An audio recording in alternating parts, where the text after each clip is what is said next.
नमस्कार दोस्तों, जय श्री राम। आप सबका स्वागत है मेरे इस चैनल स्वर्ण भारत में। आज हम बात करेंगे रामचरितमानस के रचिता श्री तुलसीदास जी की। और तुलसीदास जी को महर्षि वाल्मीकि जी का अवतार भी माना गया है। दोस्तों, इनके बारे में प्रचलित है कि जन्म लेते ही इन्होंने राम नाम का उच्चारण किया, इसलिए इनका नाम राम भोला रख दिया गया। जन्म के दूसरे दिन ही इनकी माता का देहांत हो गया। तब इनके पिता ने चुनिया नाम की एक दासी को इन्हें सौंपा और स्वयं वैराग ले लिया। दोस्तों, इनका दुर्भाग्य रहा कि 5 वर्ष के बाद चुनिया जी की भी मृत्यु हो गई और इनका जो बाल्य जीवन था बड़ी मुश्किलों में पड़ गया। तब इन्होंने राम भक्त साधुओं की टोली में प्रवेश कर लिया और वहां शंकर जी की प्रेरणा से श्री नरहरि दास जी से इनकी भेंट हुई और उन्होंने इनका नाम तुलसी राम रख दिया। दोस्तों, इनका विवाह रत्नावली नाम की एक लड़की से हुआ। गोना होने से पहले ये काशी चले गए थे। एक दिन अचानक इनको अपनी पत्नी की याद आई और अपने गुरु जी की आज्ञा लेकर ये अपनी पत्नी को मिलने उनके मायके चले गए। अंधेरी तूफानी रात की परवाह किए बिना ये वहां पहुंचे। तब इनकी पत्नी ने इनको फटकारा और कहा कि लाज नहीं आई आपको, दोहरे आयो द्वार। और इस वाक्य ने इनको इतना परिवर्तन कर दिया इनके हृदय में कि ये वापस आ गए वहां से और बाबा नरहरि दास जी की शरण में आकर इन्होंने उनसे दीक्षा ली, वैराग्य ले लिया और यहाँ इनका नाम तुलसी राम से तुलसीदास रख दिया गया। दोस्तों, वहां से जब ये घर आए तो इनको पता चला कि इनके पिता की भी मृत्यु हो गई है।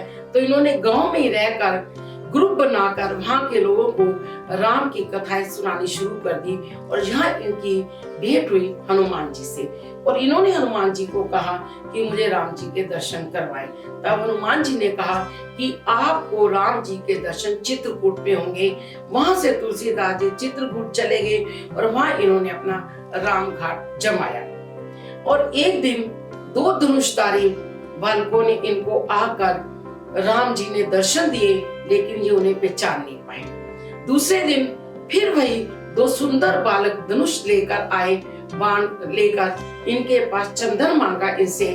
तो तब हनुमान जी ने अपने दिव्य दृष्टि से देखा और उन्होंने कहा कि कहीं आज भी ये ना पहचान पाए और दर्शन से वंचित रह जाएंगे। तब हनुमान जी ने शुभ के रूप में आकर इनको राम जी से परिचय करवाया, दर्शन करवाए और राम जी ने इनसे चंदन लेकर इनके मस्तक पर लगाया।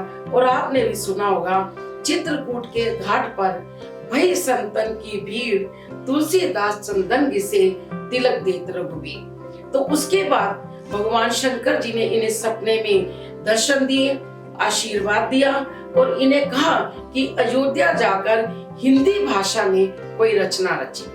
वहां से दोस्तों ये अयोध्या आ गए और संवत 1631 में राम जी के जन्म के दिन इन्होंने रामचरितमानस को लिखना प्रारंभ किया।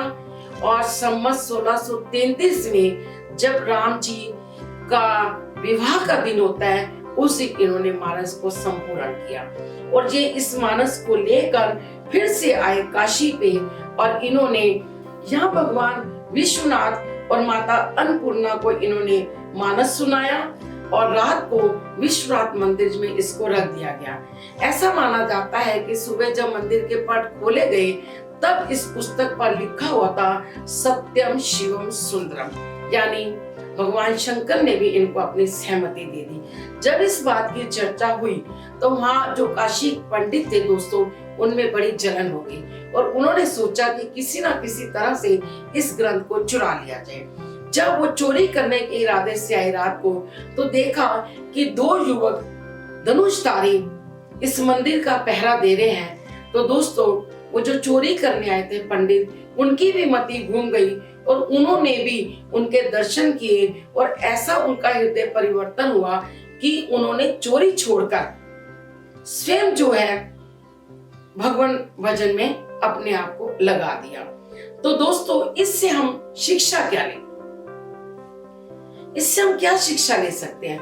दोस्तों, सबसे बड़ी बात जो हमारे सामने आती है, हमने देखी कि उस समय जो हमारे ऋषिगण थे, संत महात्मा थे, आम लोग थे, जब भी उन पर कोई भी मुसीबत आती थी जीवन में तो वो सहारा लेते थे राम नाम का, राम की शरण में चले जाया करते थे। लेकिन दुर्भाग्य है हमारा कि इतने वर्षों से हम मानस पढ़ रहे हैं, सुन रहे हैं, देख रहे हैं, उसके बावजूद भी अगर आज भी हम पर कोई थोड़ी सी भी प्रॉब्लम आती है, मुसीबत आती है जो सॉल्व हो भी सकती है, उसके बावजूद भी हम कभी राम नाम का सहारा नहीं लेते।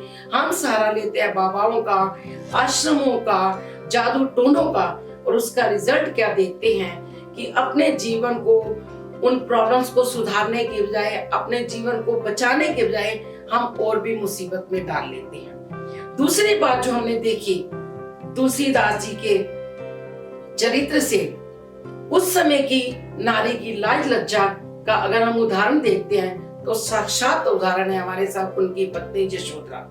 और हम तुलसीदास जी को अगर पति के रूप में देखते हैं तो पत्नी की फटकार से उन्होंने अपने मन में, हृदय में कोई बदले की भावना नहीं रखी, बल्कि राम नाम का सहारा लिया, उस पर विचार सोचा मन में। लेकिन अगर आज हम दृष्टि डालते हैं, रामचरितमानस को एक मनोरंजन ही तो समझ रहे हैं, शिक्षा लेकर आ रहे हैं, अगर हम आज की बात समझते हैं तो नारी लाज लज्जा के ऊपर तो बात करना ही बेकार है।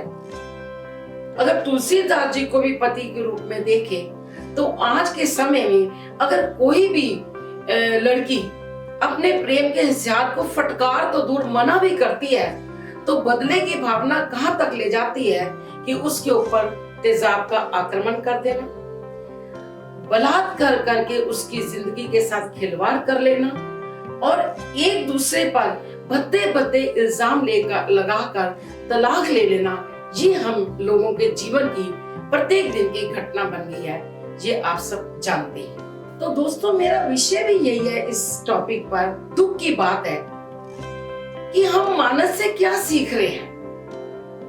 हमें यही गौर करना है कि एक एक चरित्र को लेकर मानस के जो हमारा मानसिकता बिल्कुल खत्म हो चुकी है, गिर चुकी है, हम एक एक कैरेक्टर से एक एक सीख लेकर सीढ़ी चढ़ते चढ़ते अपने उद्देश्य पर पहुंचे, अपनी मानसिकता को ऊंचा उठाएं और राम राज्य को लाने का प्रयास करें। मैंने तो एक विचार बताया दोस्तों, केवल मैंने प्रयास किया है, लेकिन इसको आगे ले जाना आपका काम है। आप 100 कदम मेरे साथ चलिए आगे के कैरेक्टर्स में, क्योंकि आप जानते हो कि चरित्र ही सबसे बड़ी संपत्ति है हमारी, इसी को हमने संभालना है। तो दोस्तों, अगर आप साथ दोगे, आपको भी एक एक कैरेक्टर में जो भी खूबी नजर आती है कि हम उनसे क्या शिक्षा ले सकते हैं, तो प्लीज आप कमेंट्स बॉक्स में दीजिए।